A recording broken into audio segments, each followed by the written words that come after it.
Pour ce nouvel épisode de la relève, nous débutons l'hiver du côté d'Avoria, au cœur des Portes du Soleil.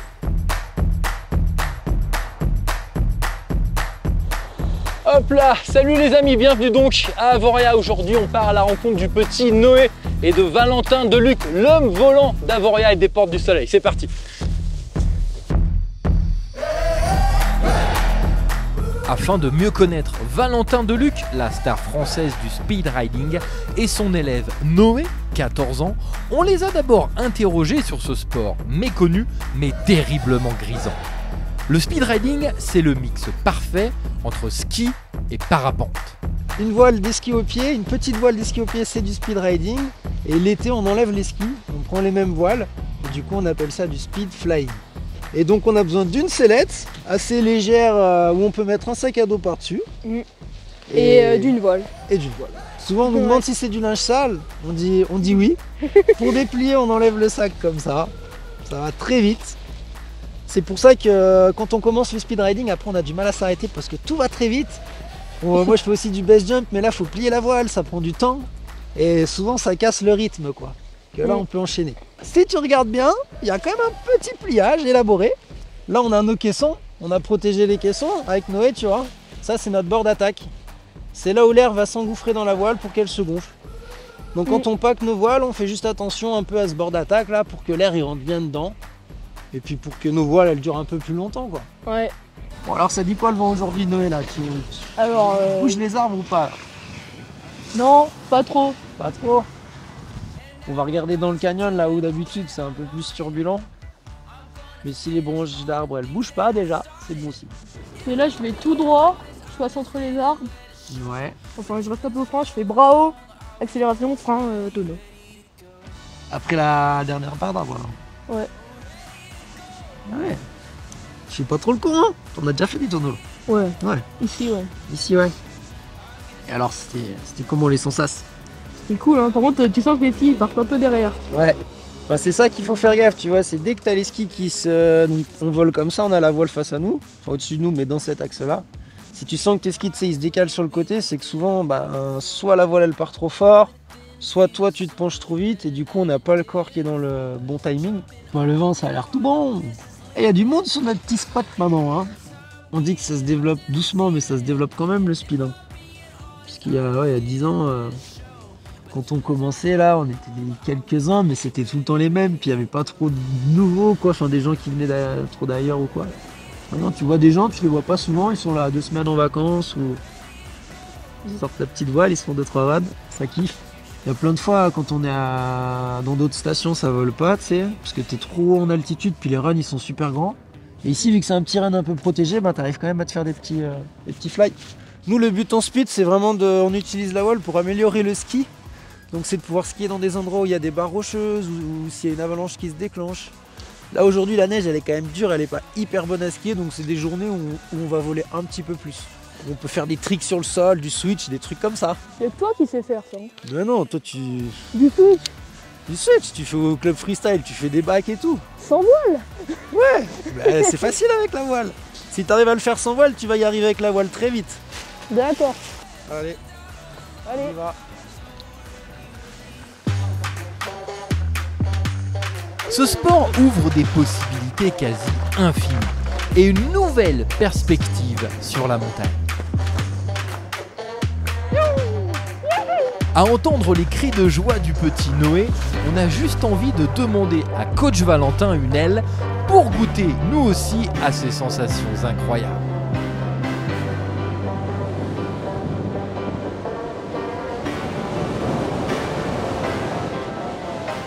Bien joué. Les runs se répètent avec des rotations rapides grâce au télésiège. Check Noé. Yes. Allez.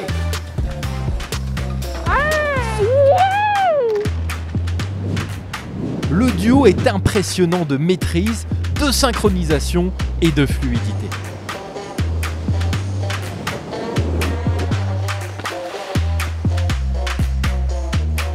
Ready? Ready. Eh ben allez.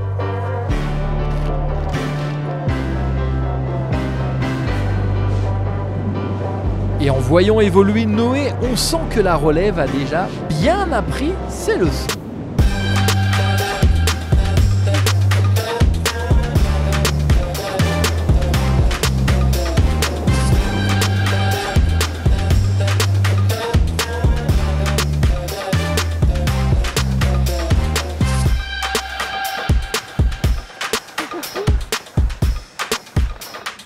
La passion de Noé pour le speed riding, simple, il est tombé dedans quand il était petit. Bah moi en fait, il y a mon père qui est moniteur de parapente et de speed riding. Il me dit tout le temps le matin, je pars avec des élèves faire du speed et moi ça fait longtemps que je veux en faire. Donc j'en ai fait un peu, j'ai commencé à 7 ans vite fait, un peu avec une voile, c'était un vieux kite, donc c'était pas fou. Je faisais du tout droit sur des pistes quasi plates. Voilà, c'était juste, j'ai déjà un peu une sensation avec les voiles. Et là, l'année dernière, je l'ai dit à papa, je me suis dit, je vais dire que je veux m'y mettre cette année, je veux vraiment faire des gros runs comme ça à Chaufferie. Et du coup, voilà, j'en suis venue à évoluer et voilà. Voilà, il baigne dedans depuis qu'il est tout petit. Mais c'est vrai que malgré tout, voilà, vu qu'il a son papa qui est prof, il a pris des cours. Donc maintenant, il y a plein d'écoles de speed. C'est vrai que c'est facile de trouver une école et de prendre des cours sur un spot qui n'est pas trop raide, où il n'y a pas beaucoup d'obstacles. Comme ça, on apprend juste à gonfler l'aile, à la contrôler, on ne prend pas de risque. Et c'est hyper grisant. Au bout de la première demi-journée, on kiffe, on sent que l'aile, elle nous porte un petit peu. C'est comme d'avoir, moi je dis toujours, c'est comme d'avoir un super pouvoir, quoi. Tu trouves pas, toi? Si, c'est... On peut voler, quoi. Tu peux voler, tu as une barre, tu as un rocher, tu prends du speed, bam, tu passes au-dessus. Et cette sensation, elle est géniale. Il faut un niveau en ski parce que on n'a pas le droit de le pratiquer sur les pistes. Donc il faut savoir skier en poudreuse ou hors piste, donc pas forcément dans de la bonne neige. Dans de la neige qui peut être vallonnée, cassée, dure, molle. Donc il faut savoir skier dans toutes les neiges. Depuis le Covid, en fait, ça s'est un petit peu arrêté. Alors, on a eu des championnats de France, championnats suisses, en Italie, on a fait des compétitions en Autriche. Et puis c'est vrai que les stations étaient un petit peu réticentes à la fin. On était 50, 60 participants. C'était pas forcément très relayé, ça intéressait pas beaucoup de monde. Et c'est grâce au projet vidéo qu'on arrive à faire connaître notre sport maintenant. De la puff, un peu de pente, pas trop non plus. Ouais. Et un peu comme des barres ici pour pouvoir sauter et avoir un peu de hauteur pour envoyer un peu des petits tricks. Au déco, j'ai eu une petite appréhension et je l'envoie et après je criais, j'étais trop content. C'est cool. Et le tonneau, Noé, c'est quoi donc? En gros, ça consiste à faire une rotation sur l'axe de roulis. Donc comme ça. Tu passes au-dessus de ta voile même en tonneau. Voilà, faut pas faire n'importe quoi. Hein. Si tu freines trop, ça peut mal se passer. Donc c'est important de faire bien les choses. Il faut avoir un bon niveau pour le faire. Et le pire, c'est qu'il le fait bien. Parce qu'il y en a qui font des tonneaux, mais on voit que c'est pas très bien fait. Et là, Noé, il a les jambes qui restent bien dans l'axe, bien gainées. C'est propre. Et c'est ça qu'on veut voir. C'est un petit peu plus dur à suivre quand même. Il faut gérer la traînée du premier. Le premier qui vole, il crée une turbulence derrière lui. Voilà. Et donc voilà, d'habitude, moi, c'est mon copain Hugo Girola qui me suit et qui fait hyper gaffe à ça. Donc quand on est derrière, il faut imaginer cette ligne de turbulence et toujours se décaler. Puis voilà, il faut faire attention à pas prendre trop de vitesse et à se rentrer dedans. Et puis c'est plus sympa, au moins là il peut faire sa ligne, il peut être créatif, il fait un petit peu ce qu'il veut et moi je m'adapte, quoi, on va dire. Avec cette voile-là, on peut prendre 138, on a déjà pris 138 en GPS. Donc après, selon comment on vole, là j'avais cette voile, donc on n'était pas à 130, mais on était à 90 au moins, sortie de tonneau là. Allez. Tout bon? Avant de se lancer en speed riding, il faut donc être un très bon skieur. Le but ultime étant de jouer avec la neige et non pas uniquement de voler d'un déco à un atterro. A noter que c'est Noé qui vole devant, il trace son run en 3 dimensions entre sapin, torrent et barre rocheuse. Le coach superstar est lui derrière, en conseilleur et observateur avisé.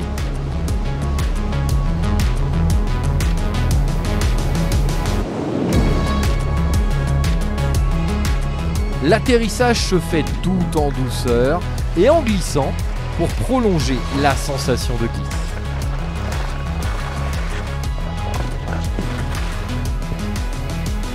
Parfait ça. Très bon stop.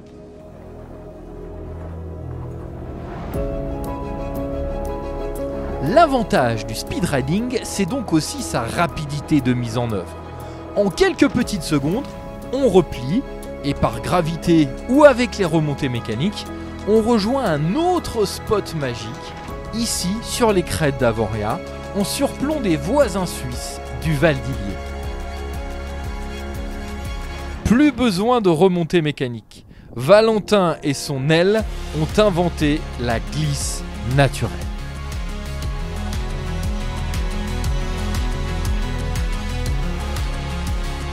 Et là, grâce à un vent remontant la vallée, c'est un théâtre naturel magique qui permet à Valentin, l'artiste, de nous révéler tout son talent, toute sa créativité ski au pied sous son aile.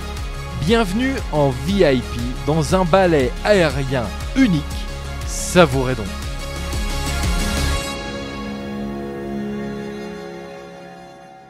Bon les garçons, un grand merci d'avoir pris du temps pour la relève. Merci à toi. Vous nous avez fait rêver, c'était presque poétique. Puis surtout on a super envie de se mettre au speed riding et peut-être au speed flying. Ouais. Ça marche? Bon bah nous, suite des aventures, on va aller toujours dans les portes du soleil, on va changer de vallée. On va parler ski de boss avec Ben Cavet, je sais pas si tu le connais. Ouais, excellent. Il aime bien se mettre la tête à l'envers aussi. On voit ça. Allez, bon hiver. À plus. Ouais, Salut.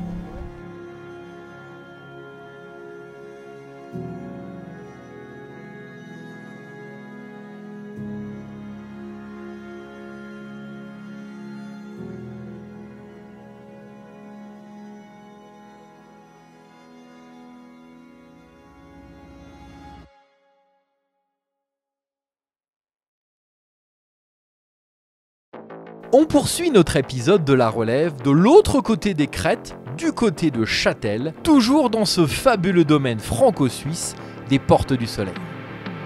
Quelques minutes de télésiège suffisent pour découvrir le temple du ski de boss. Ben Cavet, l'un des meilleurs au monde en ski de boss justement, nous a donné rendez-vous avec deux jeunes du club local. Hop là, salut les jeunes, ça va?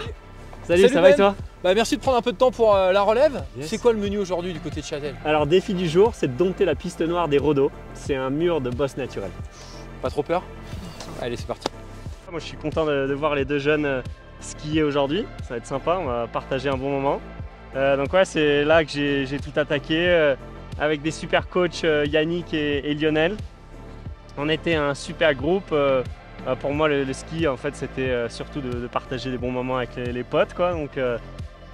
Et puis à l'époque, dès que je voyais Pierre Ox, c'était le grand qui était en Coupe du Monde, un skieur de Châtel, 2 podiums en Coupe du Monde. Dès qu'on le voyait arriver à l'entraînement, j'avais des étoiles plein les yeux, j'étais vraiment content de le voir, de pouvoir lui poser quelques questions sur sa technique, comment préparer une compète, s'il était stressé, pas stressé. Enfin, j'avais plein de questions pour lui et j'étais vraiment motivé de le voir dès qu'il venait à l'entraînement. Donc je suis content de faire pareil avec Lucas et Roman aujourd'hui.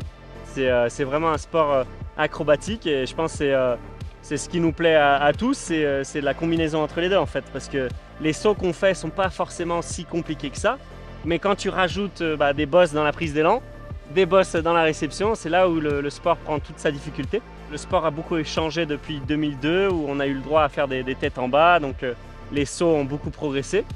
Et là, on vient d'avoir la nouvelle que le ski de boss parallèle sera olympique en 2026. Donc je pense que c'est un nouveau tournant pour notre sport. Ouais, c'est sûr, ça fait rêver. Après, au dernier jeu, quand on était avec tout le club au local, en train de regarder la télé, regarder le run de Ben à la télé, on croisait les doigts, on était tous à fond. Et franchement, ça donne envie de faire la même chose. D'être un jour plus tard, je l'espère, à la télé. Et puis d'espérer qu'il y a un club aussi derrière qui te soutienne et tout. C'est magique. Pour ton truck driver, on a besoin. La souplesse. Ah oui! Le ski de boss, c'est technique et esthétique. Des skieurs posés au physique impressionnant. Les félins des neiges sont lâchés. Et ceux qu'ils détestent, ce sont les dameuses qui lissent les pistes.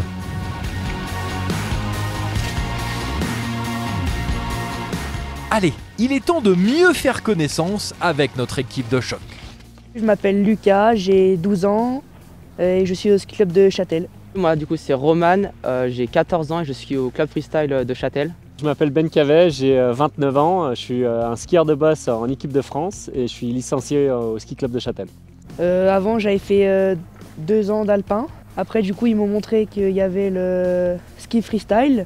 Bah, avant, j'ai commencé en alpin dans un petit club sympa où on touchait un peu à tout. Et puis, je commençais un peu à en avoir marre de tout le temps faire porte bleu, rouge, bleu, rouge. Du coup, je voulais m'orienter vers quelque chose de plus ludique. Et après, quand on m'avait dit qu'il y avait un club ski freestyle à Châtel, bah, je me suis dit bah, pourquoi pas essayer. Et puis, j'ai vraiment accroché. Et quand je regardais les courses de Ben Cavet, Michael Kingsbury et tout, bah là je me suis dit bah faut que je fasse ça, c'est énorme. Ouais, du coup parcours un peu atypique, donc je suis né en Angleterre, à l'époque je connaissais rien du ski et encore moins du ski de boss. Je faisais des sports très anglais qui sont le cricket et le football. Mais mon père est moniteur de ski et donc moniteur de ski dans les Portes du Soleil. Donc il a commencé à travailler un peu les hivers en France et donc ma famille, on a décidé de le rejoindre et puis de venir habiter en France quand j'avais 10 ans et j'ai tout de suite attaqué le ski de boss au club de Châtel avec 2 super entraîneurs, Lionel et Yannick. Et on était un super groupe.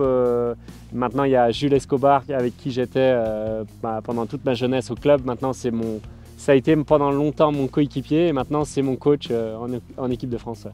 Et bah, quand il n'y a pas la piste de boss, on fait de la piste, technique, grand virage, petit virage, des sauts aussi pour s'entraîner à faire des figures. Bah, c'est super complet comme sport parce qu'en alpin bah, on fait vraiment que technique et puis là il n'y a que le chrono qui compte. Alors qu'en ski de boss, bah, on touche vraiment à tout. Il y a de la vitesse, de la technique à ski et puis les sauts aussi, le côté freestyle. Et du coup moi ce que j'aime bien c'est le mélange de tout qui nous fait le ski de boss. Maintenant du coup je suis en Coupe de France, du coup on a 2 sauts, on n'est plus en critérium où on n'avait qu'un seul saut. Du coup on part, on a un saut, on se concentre sur notre premier saut, savoir, on se le visualise, comment on va atterrir tout. On fait notre saut, on atterrit, on a la réception et la reprise des bosses, ce qui peut être délicat des fois. Du coup on se concentre pour bien réussir à reprendre et puis mettre en place son ski. Ensuite il y a la descente dans les bosses où là il faut gérer ses appuis, sa vitesse. Et après il y a le saut du bas qui est aussi important, où là on essaye de prendre un max de hauteur et puis de bien atterrir. Et puis le finish qu'il ne faut pas oublier, généralement on oublie le finish, on ne skie pas, ce qui nous fait perdre beaucoup de points. Et après c'est l'arrivée. Ouais, du coup il y a une grande tradition, il y a des belles pistes de boss, il y a des coachs qui sont très forts, qui forment bien les jeunes, des bons clubs. Il y a vraiment un savoir-faire et puis il y a cette passion. Même si le sport a beaucoup changé depuis l'époque d'Edgar Gros-Piron, l'esprit du sport reste le même. Donc ouais, on essaye de continuer à garder le flambeau. Je pense que le ski de boss c'est quelque chose de mythique pour le skieur parce que c'est une des disciplines les plus difficiles, quoi. Si on arrive à descendre une piste de boss sur une piste noire, on arrive à descendre un peu partout, quoi. Donc le conseil que j'aurais à donner c'est de bien maîtriser sa vitesse, donc pas hésiter à faire déraper un petit peu les skis pour, et pas confondre la vitesse d'exécution et la vitesse linéaire, quoi.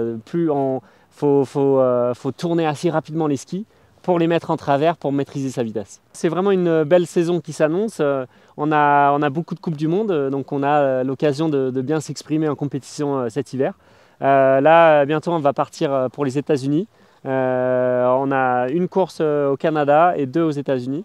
Donc c'est des pistes qui me plaisent bien. Comme tu as dit, maintenant il y a les skis de boss parallèles au JO. Donc c'est vraiment une discipline dans laquelle j'aime m'exprimer. Et j'ai jamais gagné de Coupe du Monde en parallèle. Donc ça c'est un de mes gros objectifs pour cet hiver. Ouais.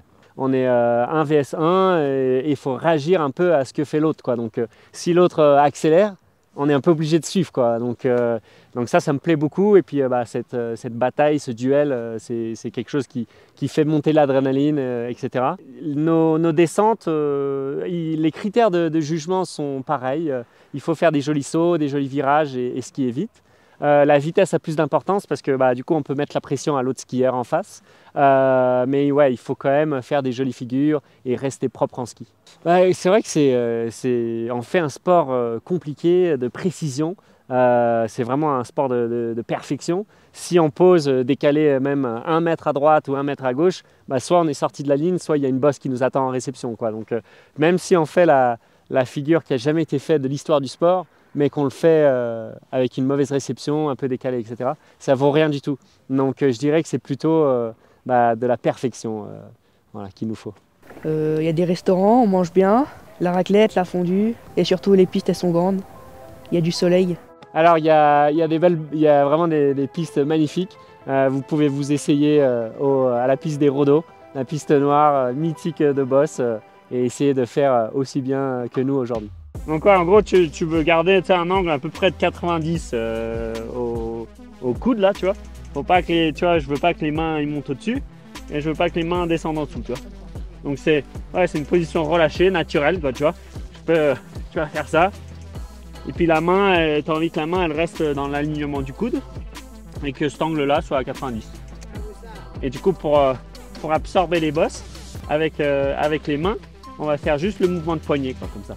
C'est pas un mouvement de bras, c'est juste un petit coup de poignet comme ça. Okay. Très léger. On essaye de planter le plus léger possible. Le 4e des derniers Jeux Olympiques est aussi un excellent pédagogue qui aime partager sa passion pour cette discipline si particulière.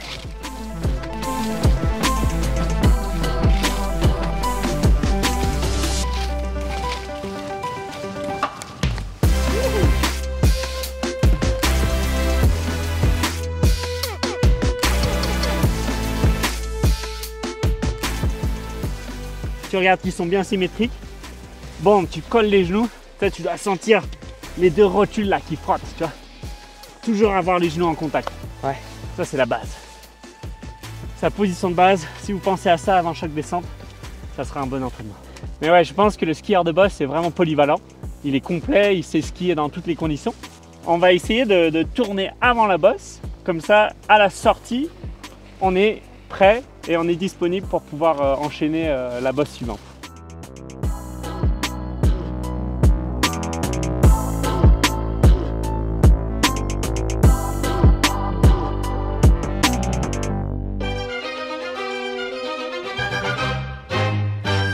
Si vous posez vos spatules du côté de Châtel pour les vacances d'hiver, la relève vous a donc trouvé un challenge.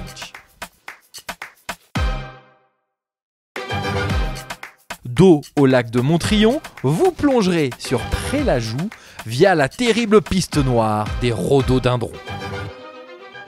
Le ballet des experts peut commencer. Pensez à nous envoyer vos images si vous décidez de relever le challenge.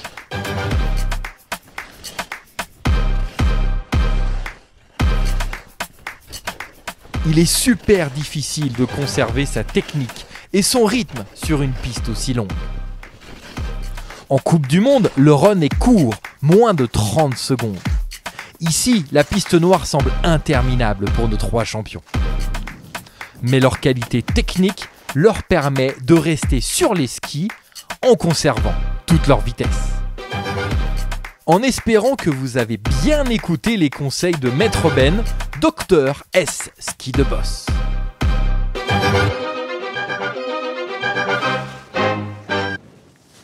Bon Ben, merci. Merci à toi. Merci d'avoir pris le temps. Ça donne vraiment envie de se mettre au ski de boss en tout cas. Et de bien descendre les murs de noir sous les télésièges. Merci les garçons. Et plein de bonnes choses pour vos compètes. Hein. Je veux voir des podiums. Puis nous, on se retrouve de l'autre côté de la frontière, côté suisse. On parlera ski alpin et ski alpinisme. C'est parti.